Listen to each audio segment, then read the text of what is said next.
Estas férias leve o observador no bolso. Na praia, no campo ou entre viagens, acompanhe toda a atualidade sem limites. Assine com 40€ de desconto e habilite-se a ganhar uma estadia de 2 noites num dos hotéis boutique da Small Portuguese Hotels. Este verão, desligue da rotina, não da informação. Assine em observador.pt. 41 graus.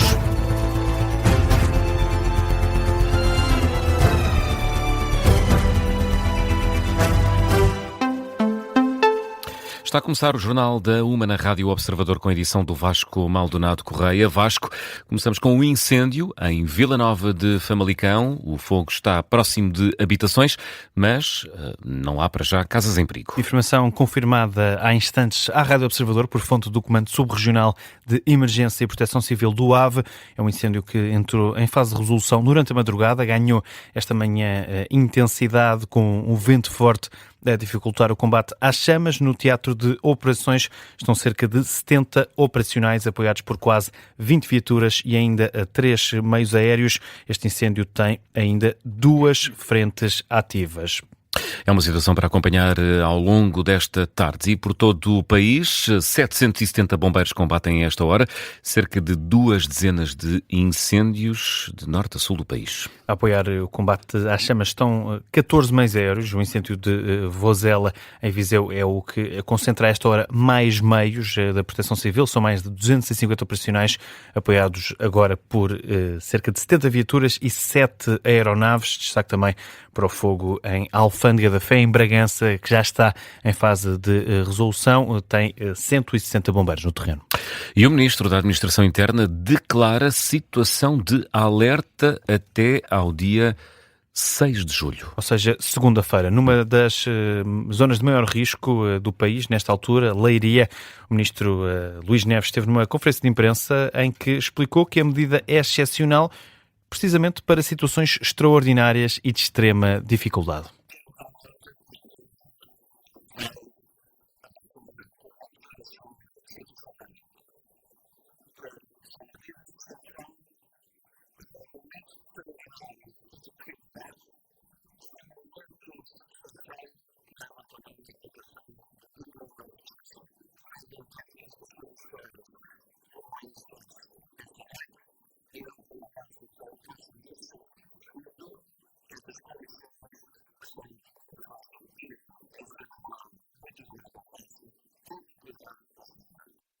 O Ministro Luís Neves, que admite ainda que possa chegar ao terreno ajuda europeia, se assim se justificar. Portugal está sempre na primeira fila para poder ajudar e, naturalmente, somos humildes, se necessário for para grandes questões de exceção, extraordinárias de exceção, irmos ao mecanismo europeu e solicitar esse apoio.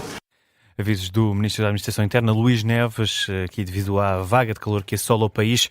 Nesta conferência de imprensa, Luís Neves, que voltou a fazer um apelo aos portugueses para maior prevenção nestes dias de maior calor, diz que pode estar em causa um verdadeiro barril de pólvora. E os municípios Vasco vão se preparando para os efeitos desta onda de calor que vai afetar o país nos próximos dias. A principal preocupação é a proteção das florestas. E em Leiria, por exemplo, o Conselho ainda lida com as consequências da passagem da Depressão Cristina. O autarca Gonçalo Lopes lembra que, dada a dimensão dos estragos, há muito terreno que não está limpo, o que deve deixar todos em alerta. Positivo neste momento tem um reforço de vigilância. Todas as operações de desimpedimento dos caminhos florestais está realizado, os principais caminhos. As equipas de limpeza acabam por estarem em prontidão e, portanto, fazem também um trabalho de vigilância, um reforço extraordinário, tendo em conta a missão que temos. E há um trabalho muito preocupante, ou de maior alerta, nas zonas críticas, sobretudo nas áreas florestais que foram afetadas pela tempestade Cristina. Gonçalo Lopes, o Presidente da Câmara Municipal de Leiria, no explicador da Rádio Observador esta manhã, uma preocupação aqui deixada e também partilhada pelo autarca de Braga. João Rodrigues diz que o plano de combate aos incêndios foi reforçado, mas de qualquer forma os próximos dias vão ser muito desafiantes. Eu acho até que está melhor preparado, eu falo no caso de Braga, está melhor preparado, é um investimento muito maior, há uma coordenação muito maior. Agora, também me parece que o verão vai ser muito diferente daquilo que foi no ano passado. E isso é que me preocupa. Preocupa-me não por eu achar que está alguma coisa a falhar, mas porque temos que estar alerta, temos que estar claramente atentos àquilo que aí vem. Na certeza também, parece-me que este tipo de casos vão avolumar ao longo dos próximos anos.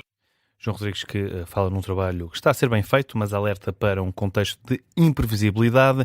Já o Presidente da Câmara do Entroncamento, Nelson Cunha, está também preocupado, mas especialmente com as noites quentes que se avizinham. Uma média de 43 graus durante estes próximos 4 dias. Portanto, temos noites muito quentes também, com mínimas que deverão rondar os 28 graus. Ou seja, são dias muito exigentes, não só pelas temperaturas, mas também porque as noites serão muito quentes. E o que acontece é que as estruturas têm pouco tempo para dissipar o calor e recuperar entre o dia e o outro, e que aumenta assim o risco de desidratação, exaustão, golpes de calor, sobretudo entre as pessoas que são as consideradas mais vulneráveis, mas também potencia o risco de incêndio no nosso território. Os autarcas Nelson Cunha, Gonçalo Lopes e João Rodrigues esta manhã no explicador da Rádio Observador, sendo que quase todo o território nacional está a partir de hoje em risco máximo ou muito elevado de incêndio rural por causa da onda de calor que atravessa Portugal continental. Durante os próximos dias as temperaturas vão rondar os 40 graus em várias regiões do país. Há 6 distritos de Portugal continental sob aviso vermelho do IPMA, são Lisboa, Setúbal, Santarém, Beja, Évora e Porto Alegre. 1h05. Sebastião Bugalho, porta-voz do PSD, diz que o líder do PS enganou ou foi enganado e pergunta se as questões dos socialistas sobre a habitação ainda estão de pé. Em causa estão as acusações de José Luís Carneiro ao PSD, depois de uma visita a algumas das 10 casas construídas em 2024 com verbas do PRR, que continuam encerradas.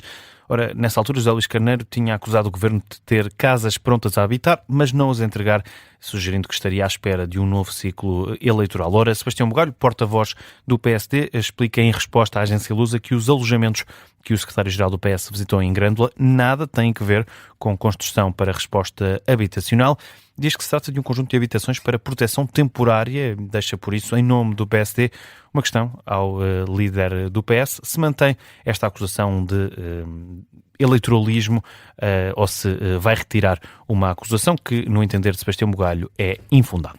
E na guerra na Ucrânia, a Rússia diz que o ataque a Kiev, que está a ser descrito como o maior desde o início do conflito, visou apenas alvos militares. Moscovo lançou esta madrugada o maior ataque desde o início da guerra em vários pontos da Ucrânia. Foram registados 18 mortos, também cerca de 90 feridos. Ora, a Reuters diz que o citado pela Reuters, o porta-voz do Kremlin, Dmitry Peskov, dá a garantia de que apenas foram visados alvos militares. Revela também que a Rússia está em reuniões para defender o país do que diz serem ameaças constantes da Europa que visam aumentar as tensões do conflito.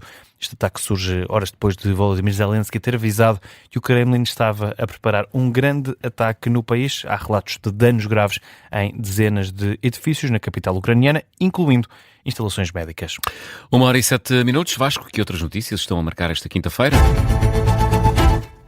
O Irão promete uma resposta imediata e com energia aos navios que naveguem fora das rotas estabelecidas no Estreito de Hormuz. Teherão deixa ainda um aviso aos Estados Unidos, pede que os norte-americanos evitem interferências nesta região. Os iranianos alertam que qualquer ação dos Estados Unidos nesta passagem de Hormuz será considerada uma ameaça à soberania nacional e vai ter uma resposta rápida e resoluta.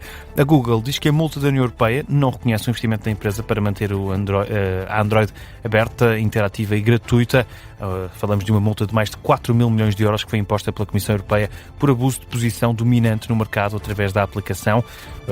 O Tribunal de Justiça da União Europeia confirmou hoje essa coima. No futebol é oficial, Mateus Fernandes é jogador do Tottenham de Inglaterra. O médio de 21 anos é a contratação mais cara da história do clube londrino, custa 98 milhões de euros, é também o terceiro português mais caro de sempre, à frente de Mateus Fernandes, só Cristiano Ronaldo e João Félix. O recorde deve ainda assim ser batido nos próximos dias com a compra de Sandro Tonali ao Newcastle, isto de acordo com a imprensa desportiva. Mateus Fernandes assina contrato até 2032, o Sporting, clube formador, vai encaixar quase 3 milhões e meio de euros.